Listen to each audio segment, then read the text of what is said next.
Isn't it interesting that in the letter from Paul to the Corinthian church, he says that because there is so much sexual immorality, each man should have his own wife and each woman should have her own husband.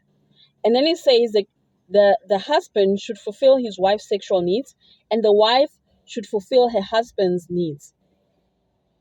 The wife gives authority over her body to her husband, and the husband gives authority over his body to his wife. Then it says, do not deprive each other of sexual relations unless you both agree to refrain from sexual intimacy for a limited time, so you can give yourselves more and completely to prayer. Afterwards, you should come together again, so that Satan won't be able to tempt you because of your lack of self-control. The truth is there's a lack of self-control. The truth is there's sexual immorality. There was sexual immorality back in Paul's time. There's sexual immorality now.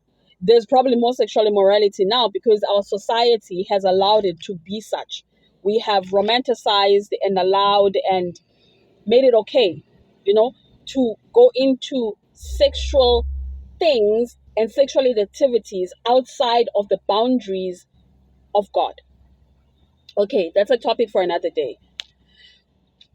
So, tell me this, why is it then that in your marriage you feel okay depriving your husband of sex as a woman? You have a headache every day. Why is it okay for you to use sex as a weapon against your husband in order to control him or cause him to behave in a particular way? There's a comment I read which was very disturbing that this lady says that she withdrew or withheld sex in order for her husband to behave in a particular way, and he learned his lesson and now usemgcini. This is so sad because sex is supposed to be for enjoyment. It is supposed to be for reproduction. And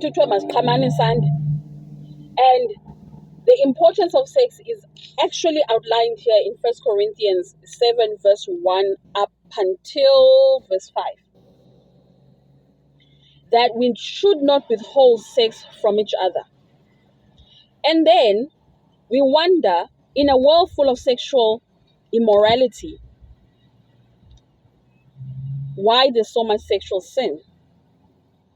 You wonder why your husband is going to step out to find sex elsewhere that you are not giving him. And then you complain. There's other ways to communicate and to work on certain areas in your marriage without withholding sex from that person. Without withholding sex from your husband, without withholding sex from your wife. Because I know it can go both ways.